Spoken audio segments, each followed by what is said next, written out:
Dear 8th class students, chapter number 11 that is exponents and powers। तो देखो बेटे, यहां पर सबसे पहले आपको एक्सपोनेंट्स एंड पावर्स एक ही चीज होती है। देखो इंट्रोडक्शन इसकी क्या है।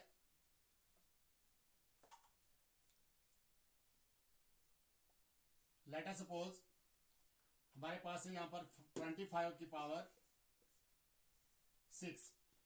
इसका मतलब ये वो बेटे कि देखो 25 हमारे पास जो है 25 को हम बेस कहा जाता है और 6 को हम जो है इसको एक्सपोनेंट बोलेंगे या बेटे हम 6 को पावर भी बोलते हैं। तो इसका मतलब ये होता है कि 25 की पावर 6 का मतलब बेटे बेस को आपको 6 टाइम्स मल्टीप्लाई करना है। इसका मतलब ये होता है कि 25 को मल्टीप्लाई आप 6 टाइम्स करोगे, that means 25 multiply 25 multiply 25 multiply 25, इसी तरह से 6 बार आप इसको मल्टीप्लाई करोगे। तो एक्सपोनेंट और पावर एक ही चीज है। पावर भी बेटे इसी को कहा जाता है और एक्सपोनेंट भी आपको इसी को ही कहा जाता है। देखो इसमें कुछ लॉज है बेटे, ये याद रखना कि ये आपकी बेस होती है और ये आपकी एक्सपोनेंट होती है। अब इसमें लॉज ऑफ एक्सपोनेंट से कुछ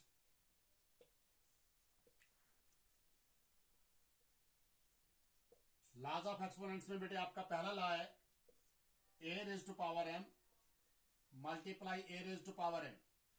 इसका मतलब ये हुआ बेटे कि यहां पर देख रहे हो आप, यहां पर आपकी बेसिस एम है। देखो यहां पर भी बेस आपकी ए है, यहां पर भी बेस आपकी ए है। तो एक्सपोनेंट्स आपकी यहां पर एम है और यहां पर आपकी एक्सपोनेंट एन है। तो बेटे जब आपकी बेसिस एम होती है और दोनों बेसिस के बीच में अगर मल्टीप्लाई का साइन होगा तो पावर्स आपकी जो है वो ऐड होती है। तो हम इसको ऐसे लिख सकते हैं, ये लॉ बोलता है कि ए की पावर बनेगा हमारे पास एम प्लस एन। याद रखना जब भी आपके पास बेसिस एम होगी और दोनों बेसिस के बीच में साइन जो है अगर वो मल्टीप्लाई का होगा तो उस केस में आपकी पावर्स जो है वो दोनों ऐड हो जाती है। उसके बाद है हमारे पास दूसरा लॉ इसका। बेटे ये पूरा चैप्टर जो है ये लॉज पर ही चलता है। दूसरा लॉ है हमारे पास a raise to power m divided by a raise to power n. तो बेटे इस लॉ में आप क्या देख रहे हो, इस लॉ में आपके पास देखो बेसिस आपकी सेम है, यहां पर भी आपकी बेस ए है, यहां पर भी आपकी बेस ए है। तो जब बेटे बेसिस आपकी सेम होंगी लेकिन यहां पर साइन देखो चेंज हुआ है, यहां पर मल्टीप्लाई का साइन था, यहां पर डिवाइड का साइन है।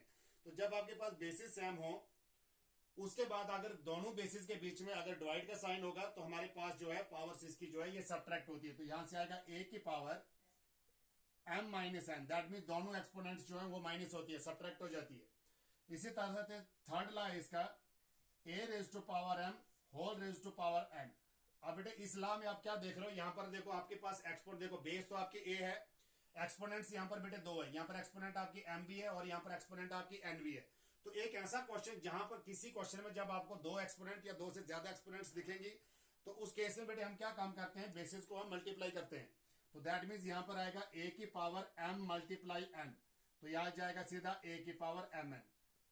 तो इसमें एक्सपोनेंट्स को मल्टीप्लाई की जाती है। देखो एक एक्सपोनेंट आपकी एम है, दूसरी एक्सपोनेंट आपकी एन है, तो एम और एन को मल्टीप्लाई होती है, दैट मीन्स पावर्स को मल्टीप्लाई होती है, या पावर से आप इसको एक्सपोनेंट्स भी बोल सकते हो। चौथा लॉ है बेटे आपके पास a raise to power 0। A raise to power 0 का होता है बेटे हमेशा 1 के बराबर, इसका कहते हैं एनीथिंग रेज टू पावर 0। अगर बेटे आपके पास बेस कुछ भी हो, अगर बेस की एक्सपोनेंट अगर 0 है तो उसका आंसर डायरेक्ट हमारे पास 1 के इक्वल आता है। ये इसका नेक्स्ट लॉ है। तो नेक्स्ट लॉ है हमारे पास a raise to power 0 is equal to 1, anything raise to power 0 is equal to 1 के इक्वल होता है। उसके बाद है आपका पांचवा लॉ, फिफ्थ लॉ है बेटे आपके पास a raise to power minus n. तो देखो बेटे इस लॉ में आप देख रहे हो कि यहां पर आपकी एक्सपोनेंट जो है बेटे देखो यहां पर ए आपकी बेस है और एन आपकी जो है वो एक्सपोनेंट है। तो बेटे इस केस में क्या काम करते हैं हम, इस केस में ये होता है कि जब हमने बेटे एक्सपोनेंट आपकी नेगेटिव होगी तो उसको पॉजिटिव लाने के लिए 1 से डिवाइड करना पड़ता है। तो देखो इसको पॉजिटिव लाने के लिए इस ये लॉ बोलता है 1 अपान ए की पावर बन जाएगा एन। देखो ये 1 कहां से है, जब हमने माइनस को हटाना होता है, जब भी आपकी पावर याद रखना जब भी पावर आपकी ये एक्सपोनेंट आपकी नेगेटिव होगी तो बेटे उसको पॉजिटिव लाने के लिए 1 से डिवाइड करते हैं। तो ये आएगा 1 अपान ए की पावर बेटे अब प्लस एन बन जाएगा, तो ए की पावर आ जाएगा एन। लेकिन माइनस को हटाने के लिए 1 से डिवाइड करना पड़ता है, इसको 1 divided by a raise to power n. उसके बाद इसका छठा लॉ है बेटे a raise to power m multiply b raise to power m. बेटे इस लॉ में आप ये देख रहे हो कि यहां पर आपके पास एक्सपोनेंट्स दोनों में सेम है। देखो एक्सपोनेंट यहां पर भी आपकी एम है और एक्सपोनेंट आपकी यहां पर भी एम है। तो एक्सपोनेंट जब सेम हो, बेसिस आपकी सेम नहीं है। देखो बेस यहां पर आपकी ए है और यहां पर बेस आपकी बी है। तो बेटे इस केस में हम क्या काम करते हैं, इस केस में हमें करना पड़ता है a b, that mean basis को मल्टीप्लाई करते हैं, ए मल्टीप्लाई बी की पावर एम। तो यहां पर बेसिस को मल्टीप्लाई कर रहे हैं हम, देखो ए और बी को मल्टीप्लाई कर रहे हैं, दैट मीन ए भी बेस है और बी भी आपकी बेस है। तो इस केस में हम बेसिस को मल्टीप्लाई करते हैं। तो बेटा ये हमारे पास जो थे ये इसके लाज थे। तो अब ये ये आपके 6 लाज है। तो बेटे इन लाज को आपने अच्छी तरह से देखना है।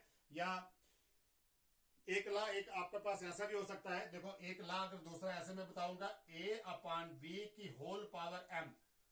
इसका मतलब हुआ कि बेटे ए की पावर भी हमारे पास यहां पर देखो ए अपॉन बी की होल पावर एम, इसका मतलब ए की power of m divided by a की पावर ऑफ एन, इसको भी लिख सकती हो। तो ये हमारे पास कुछ लाज है। तो बेटे इन लाज को आपने, ये इंट्रोडक्शन में आते हैं आपके, तो इन लाज को यहां पर इस लॉ में आपने क्या काम करना है, यहां पर बेटे बी की पावर एन है।